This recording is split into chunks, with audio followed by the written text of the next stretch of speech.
coffee. Welcome to Gray Roots Podcast. As my dear co hosts and friends are here with me, and I just heard the word coffee. Welcome, Carrie and Alicia. Do we need coffee? Do we ever not need coffee? That's I the did real not question. finish my coffee this morning, so I did go and grab it and added a little ice. So now I have an iced coffee, so I will be finishing it. So today is a topic that was brought to us by someone who follows us online. And they said, you know what, you're doing a lot of mother in law talking, but what happens or what is your advice when the father in law is the problem? He is the one who treats his son badly, and then the mother in law, who otherwise has a decent relationship with us, complicates matters because she backs the father-in-law in his unkindness, his inappropriateness, his abuse, whatever it is. And I thought, that's interesting. We've not talked much about the father-in-laws.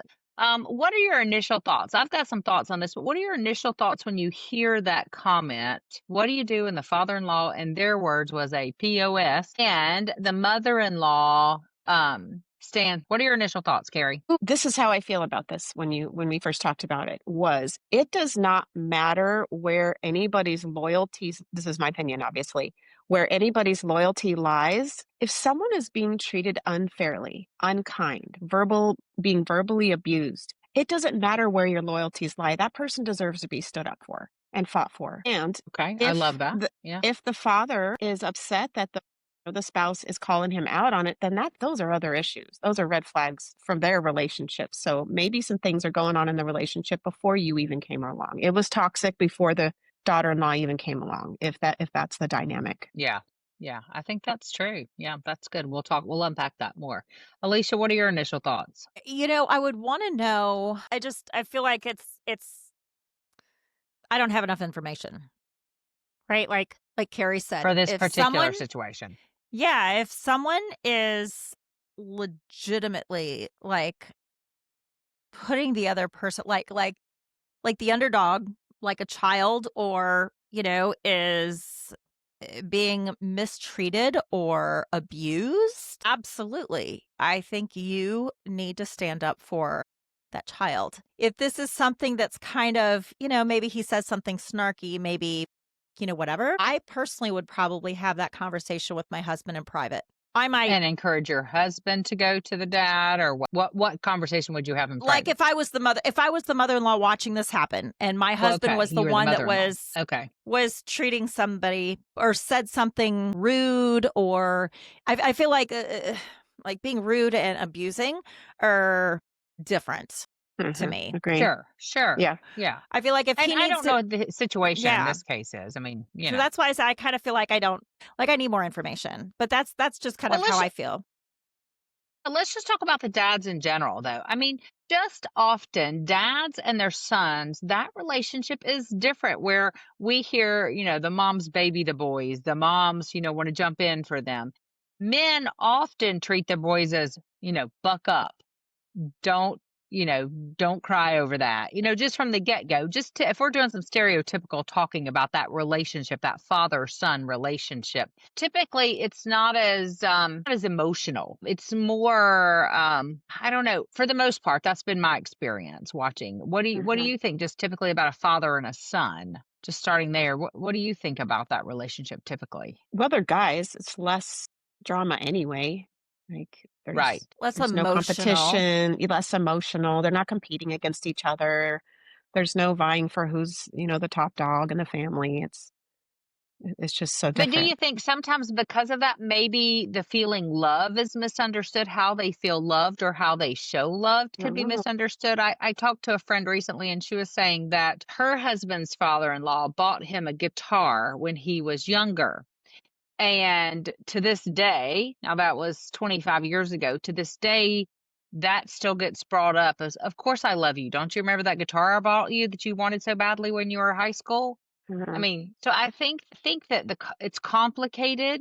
Father-son relationships are complicated, and then you add in a daughter-in-law who might be seeing that for the first time, seeing that unhealthy relationship between them. Maybe the mom was the heavy emotionally. And so I don't know. I mean, I don't know in this case what's going on, but I do think it is worth talking about. So let's dive into it a little more. Let's say we have a father-in-law and he comes over and he just is. He's rude and just makes comments to the kids and he just says something about, son, when are you going to get a different job? You're not even making enough money for your family. He just belittling everybody. I mean, I've definitely been around those men. Mhm. They're just kind of, whose place is it to say, all right, that's enough? Like, that's enough. Is it his wife's place? Is it the son's place? Is it the daughter in law's place? Is it no one's place? How do you stop somebody that's on a roll like that, that's coming in barreling with just their toxic masculinity, for lack of a better word? I feel like for the new family that's being formed, or if they're not married yet, or when they are married, that he is the gatekeeper of that new family now, and it's his ultimate responsibility to The son. the son. Yes, he's the gatekeeper of his new family, and it's ultimately his responsibility to protect his family from someone like that. However, just like you said, if that's what their relationship has been like and it's been common and he's just used to that, he may not see it. So he may just say, "This is just the way he is." Or I he would may just bet you that's say, going to be that a lot. Yeah. yeah, yeah. That's what I was gonna say. He may just be like, yeah, I don't like it, but whatever, that's my dad." I roll, and don't you have get going soon? Mhm, mhm, Yeah. And I think that would be possibly what the mother-in-law would do as well. That she would then start making excuses. I have another situation where there was some things that were bothering the son. And so he went to his mom and he said, listen, this bothers me about my dad and bothers me that he does this around the kids. You know, and instead of her just even listening and letting him finish or and empathizing, she went on to say just what you said, Alicia, that how your dad is. He thinks he's being funny and it's not funny, but what are we going to do about it? They just kind of, throw it under the rug. And then sometimes to make worse, that mother-in-law will go to her husband and almost use as a pot stirring moment, as a triangulation. I'm like, well, you've upset your son now. He's real upset about the way you treated the grandkids. Mm, And then it becomes this wow. whole triangulation mess. And so I do feel like that in our culture, especially maybe our generation and before, men were kind of revered, right? We didn't stand up to the man of the house. We didn't stand up. And this one friend said that she stood up as the wife. She stood up because no one was standing up for her husband and the way that this guy was treating her husband. And quickly did she start getting looked down upon, not only by the father-in-law, but also by the mother-in-law for standing up, because I think there is the patriarchal movement of they're the head of the household. I know he's a bit rough around the edges, or I know he says some things that are a little off color, but that's just he's the head of the household. We just that's how he is mhm, because of his position. And I think if we take it a step further, we got to look at that relationship. And I think you said this a few minutes ago, Carrie, between the husband and the wife. Chances are that is not a healthy relationship. If you've got a relationship where a patriarchal guy's coming in or just whatever, barreling in, being unkind, and she's too timid to stand up or chooses not to, I do wonder what that relationship, I won't go so far as assume it's a bad relationship. That's probably mhm, pushing it. But I do wonder what the relationship between the two of them is, if that's mhm, healthy. Do you have thoughts mhm. on that? I do, and if there's control and, that has been there for so long that, she's just afraid to say anything, it's just easier not to because there's such control. Anger, maybe there's anger that comes out if you bring something up. Defense, maybe he gets defends himself. I don't know. So kind of learn these habits and ways to work inside the relationship of, okay, let's just don't bring it up. Let's just don't say anything. And then you have that new daughter-in-law coming in going, hang on a second, this is not okay. And then just like you said, everyone's like, well, this is how we handle it. It's just him. It's just the way. So what is that daughter-in-law supposed to do? Right. And I think that's the question. I think ultimately that's the question. What do you do if you find yourself in this scenario? and you're the daughter-in-law. How do you handle it? There's a very What personal you think? situation here that I could say, but I'm not going to because it's not my story to tell, and I haven't asked permission to talk about this, but I've watched somebody stand up to this situation and has been met with just, yeah, not in a good way. It hasn't been very good. However, stay strong, keep your boundaries, keep your boundaries, keep your boundaries. And there has now been respect because I'm not going to tolerate this with my new family. I don't care if you all do it here, that's up to you. But with my family, I'm not going to tolerate this behavior and just standing up and keeping those boundaries over and over again. And now they've, respect those boundaries. Mm. Yeah, I think that's the number one thing. I think if you do not have any boundaries in this situation, you are going to have to do that. And I think you and your husband need to have some honest conversations about that. And just like one of you mentioned, he might not even be aware of the damage this is doing to him, to his children, to you, because he grew up in that environment. So he might not fully be able to even see that what is happening is toxic or is harmful. And so it is going to mean that you have a vulnerable, honest conversation with him to help him become self aware and recognize, hey, typically dads don't hold things over their son's head. They don't say, if you do this, I'll give you that. Or, they don't guilt you for not showing up on the hunting trip because you wanted to be at your daughter's ballet recital. Or they don't, dads don't come in and start telling you about the hot girl he saw at the office. I mean, those are things that are not appropriate, and have that conversation. Just say, I feel we need to set some boundaries for our family, and maybe one of those things is, like you mentioned earlier, Carrie, ask him, go have a conversation with your dad. Don't know that that's going to go well initially if he wasn't even self-aware. But I think you put it out there. I think you put it out there that, a conversation needs to be had. And if he says, hey, I'm not ready for that. I mean, I think you honor that. We can't expect people to just one become self-aware and then jump on that and act on it. I think that's a lot. But then I think you say, you know what, for the safety of our family, for the mental well-being, emotional well-being of our family, we're going to need to set some strict boundaries. What would some of those boundaries look like, Alicia? Can you think of maybe what is something that they might do to set a clear boundary when they feel they're being wronged? The boundaries that the son would set with the dad, as gatekeeper, and I love that term, great gatekeeper of his new family, right? He's only allowing the things in that are safe. Hmm. I mean, one thing I would say would just be language. Like, what are you saying? Not necessarily like cuss words or whatever, or maybe that includes that, but what messages is he putting out there in front of his son, his new wife? I mean, if he's talking about like the hot girl that he saw on the side of the road, that's not a great message for the son, the wife, any sons or daughters that they have in the house. So I think like content would be one. What can we talk about and what can we not talk about? I mean, about like anything, right? I mean, is he trying to parent the Yeah. children? Is he criticizing how the children are parented? Is he like from that generation, well, kids are seen and not heard, and your kid's just whining all the time, and you just need to keep that stuff to yourselves. But so yeah, I mean, I know I've had some situations with my own father, not the father-in-law, but it falls into this. My dad grew up in a very different time. He grew up in South Alabama. He had some beliefs that I definitely did not agree with.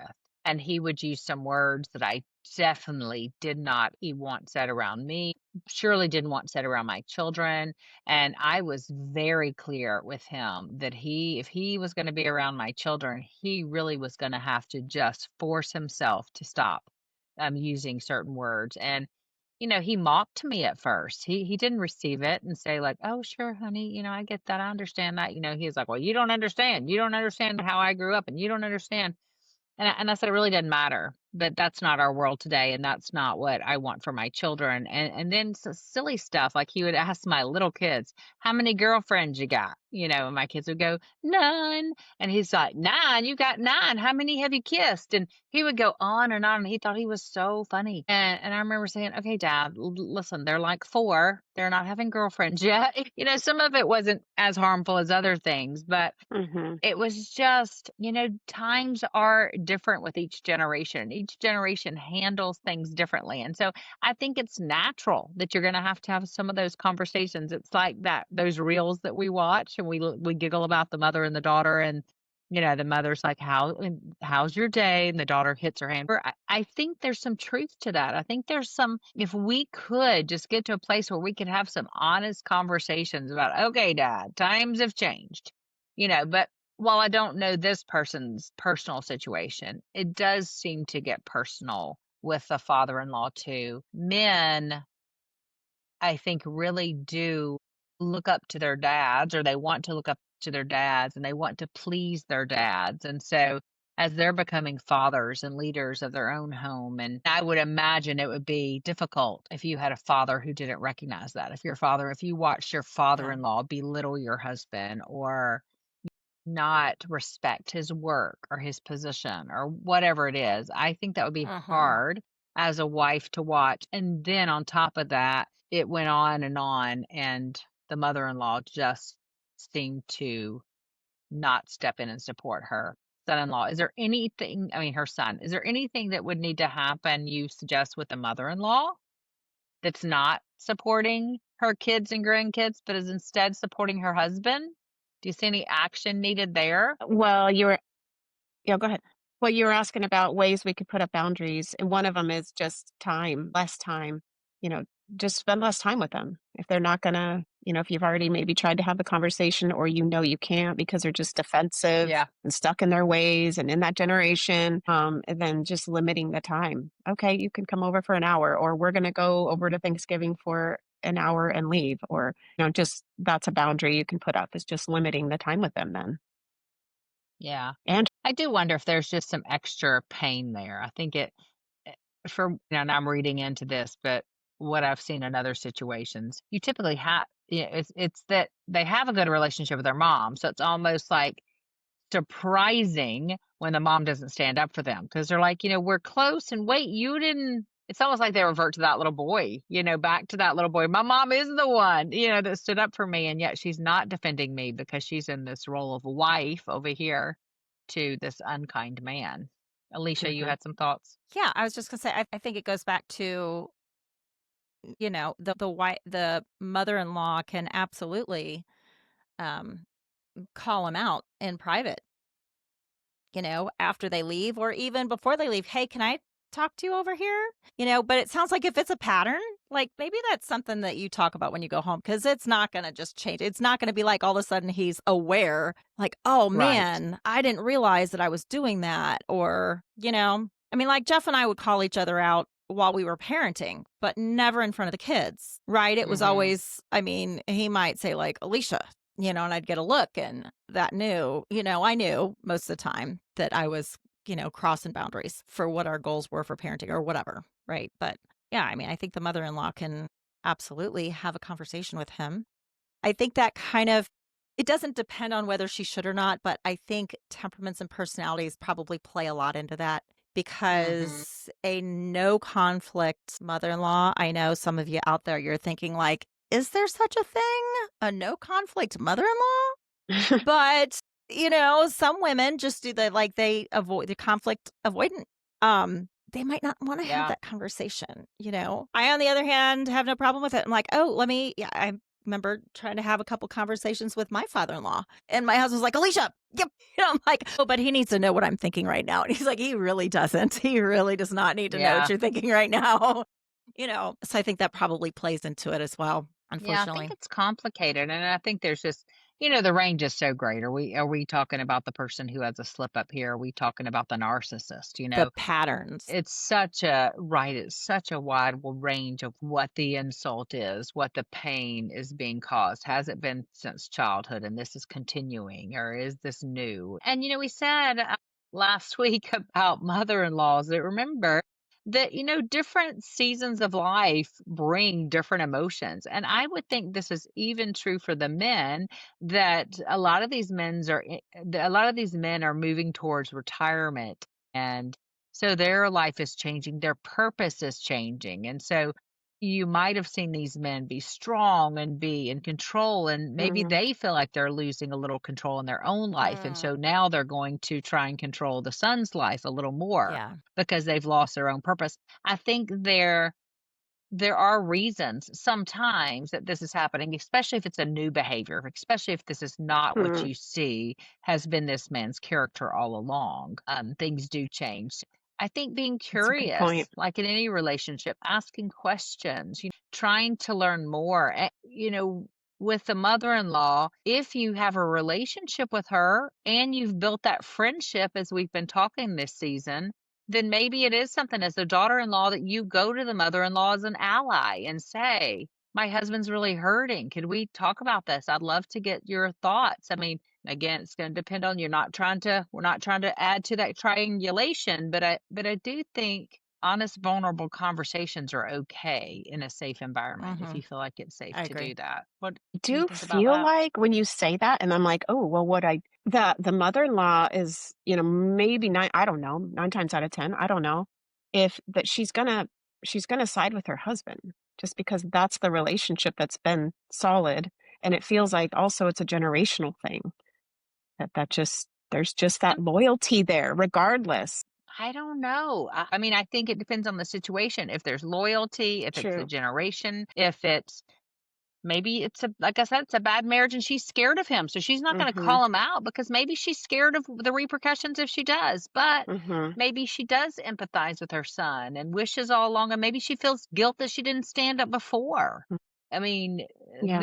there are so many So reasons many. here. I think this is definitely not a one answer. I don't even know that we've answered anything for the listener, for the person who asked the Mhm. question. But I think it's okay sometimes to say, you know what, there's a lot of questions around this. And it is something to think about, it's something to be aware about. Alicia. I think Katie, also it depends on what is your goal for this. So, Mm. is the goal to stand up is the goal to like stop whatever's happening in the moment and stand up for that person? Is that the goal? Or is the goal to change the behavior and change the dynamic of the family system? And I think Mm. that depending on the goal, that is probably going to look different. I Mm. don't know a single man who, and kind of, back to this, why, Jeff and I always would do things kind of behind closed doors after, not in front of the kids or whatever, or my mom or whatever. I don't know a single man that responds well. And when you call him out in front of anybody else, I don't do well if somebody calls me I out, don't Me either, either. in front of other right, but people. I think especially So with the that's a man and the great point. desire for Yeah. Yeah. respect, I think you're Yeah. gonna have a much better response from the dad if he feels respected while he's getting this feedback. Anyway, that's That's my thought on important. No, that. yeah, I think it's all good. I think it's good to think about and for us to learn too and be aware, and we'll keep researching and keep asking the questions, and we'll try to learn more on this topic. I think it's one that it's worth talking about and worth discussing. Any last words about So I feel like we know this, we've been talking about this. There's a difference in generations and expressing how you feel and, how we're treated. Like some generations are more quiet than others. I feel like the younger generation and these daughter-in-laws are more aware of their feelings and emotions, right? I think we've all come to that conclusion. They're Yep. so aware and are not tolerating the things that we have tolerated. And so they're way more sensitive. We don't want to be snowflakes, but if you are in a situation, and like we just said, they're all different, and you are uncomfortable, you do not have to sit in that. You don't have to sit in it and be treated that way just because it's your husband's father and this is just what we do and this is just what they do. That's not okay. And just give permission to the younger generation. In some situations, some we just have to tolerate humans. People are humans. Right. But if Right. it's a situation where, your kids are getting verbally abused or you're getting verbally and you're just kind of sitting in it like, I don't know, was that a compliment or was that a put down? Like, was that passive aggressive? Like, you don't Right. have to sit in that. It's not okay. So I feel like we yeah. just need to say that. It's not okay. And if you're feeling No, weird, pay attention to that and maybe dig into that a little bit deeper of why. Just don't ignore it. Yeah, I think that's a great point. I think that Jeff and I were talking this morning about that just in our world in general, how this generation definitely questions more. They definitely feel more. They definitely want to express their feelings, which I absolutely love. My only encouragement in that to take it a step further is again, just remember that just because you know how you feel and you see those feelings, just know that doesn't necessarily mean the other person is wrong if they feel differently. Mm. Now, I'm not talking if somebody's being toxic or somebody's, what we've been saying here, but in general, I think we can feel different things and still be right in our feelings, right? I can be sad about something and you can be mad about something, and Alicia can even be happy about something.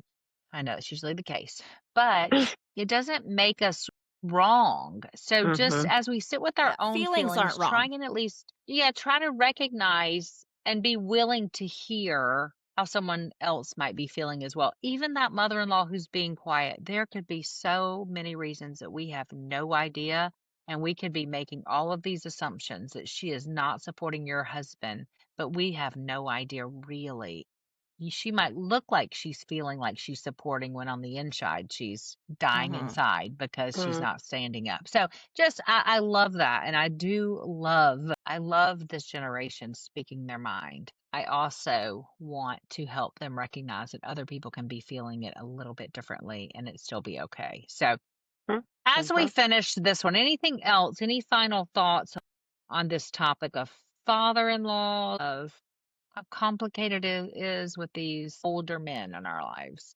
I feel Got like a lot of anything you similar want to put? things that we've said about the mother-in-laws for the dog. Get curious, like you were just saying, get curious. What does he like to do? Yeah. Maybe just ask him to go to coffee and just talk. I mean, we don't Mm. even talk, like we don't talk about doing that with the father-in-laws. So kind of maybe doing some of the same things that we have recommended for your mother-in-law relationship can apply to the father-in-laws too. Yes, and if it is a situation where the husband and the father-in-law, maybe they didn't spend a lot of time together. Again, thinking back, father-in-law, when they were younger, he was probably working. If we're going to be Mm. stereotypical, it's my kids will look at Jeff and he has a bunch of free time now and he can go golfing. And I'm like, yeah, but Jeff, when kids were little, was working till 2 in the morning and trying to take care of business. He wasn't like out golfing and doing things. And so maybe they don't have much of a relationship because they weren't physically together that much. So maybe you encourage that. You encourage your husband, hey, maybe you ask your dad to do a golf trip or a fishing or a hunting or whatever you do trip to spend some time to get to know him as a human, not just as this figure in your life that would come in for dinner or, you saw every once in a while. I mean, again, Yeah, great idea. a lot of things, but Mhm. add that to the possibilities and ways to get Mhm. curious. And Alicia, do you and have any allowing small them deposit? space to grow, Yeah. sorry. Allowing them, the father-in-law, space to grow and change and learn, just like we are not the same people we were when we first got married, that the father-in-laws aren't either, and giving them space to grow and learn and change too. Yeah, because we don't know their story Mhm. and what's behind. And I think a lot of times we assume the father-in-laws don't have insecurities and they don't have needs and they are just these grumpy old men or they're just telling dirty jokes or whatever the stereotype is. When a lot of times they're just humans trying to figure out this next phase of life as well. Anything else? Scared to ask. So, I mean, I just have one thing that comes to mind, and I'm excited to kind of maybe carry this over to next week when we talk with Lauren, the therapist that we're as our guest on the podcast. But, you mentioned like, okay, maybe they're just being kind of like, cranky or whatever, or maybe there's a pattern of being toxic. And Mm, like, let's take a look at that word toxic. What does it mean to be toxic? yes. Mhm. And again, I feel like I get a lot of this information just from social media and TikTok and whatever. And, oh, they're toxic. They're doing this. They're doing that. Don't put up with toxic people. You don't have to, which is 100% true. But what does that mean? Does that mean that Mhm. like they hurt your feelings? Does that mean that you asked them Yes. something and they told you no? I'm excited to kind of dive into that a little bit with Lauren next week. Um, about what does that actually look like? Right. I mean, I think that's such a Mhm. great question. Let's unpack toxicity and Mhm. what is your definition? What is? Let's just see. Let's do a little quiz. What would you say if you heard someone is toxic just without looking up anything? What would you say it is? Alicia, what would you I say your would definition of someone being toxic is? My definition of someone being toxic is their intent for me is malicious, Mhm. or or their actions are abusive. Maybe their intent isn't malicious, but their actions are abusive. Maybe they don't know it or they can't, that's their pattern or whatever. But either they're intending to hurt me or Mhm. their actions are abusive, hurting Mhm. me. Yeah. Mhm. Yeah. What would you say, Carrie? Same Is yours thing, the same like, or yeah, a pattern of intentionally hurtful words or actions. So it's a pattern, not a one-time thing. We can forgive that. We can talk about it, but it's a pattern of being hurtful. It's not a bad day that somebody wants to go. Mhm. Yeah, I was gonna say the combo of yours. I was gonna say a pattern of causing harm in my life. Yeah, that's and I can think of people that did that, that did have a pattern of causing harm to me, and I have cut those people out of my life or greatly minimized my interactions with them. So it'll be interesting. Let's ask that question of Lauren next week. Hopefully, we've at least brought up this discussion. We've sparked some curiosity and conversations around the father-in-law. We'll get back to that mother-in-law, don't you worry. But we're so glad you're here. Hey, don't forget to subscribe to us. You can watch us on YouTube. It's real fun to see our interactions and if we even Mm. put on makeup. You can listen to us on any listening platform. You can subscribe, follow, and share with your friends. So many people have told us how much they're enjoying listening to this, mother-in-laws, daughters-in-law. So share it, follow, like, subscribe, and send us your questions. Thanks so much for listening. We're so glad you're here. Bye. Bye, Bye. everybody.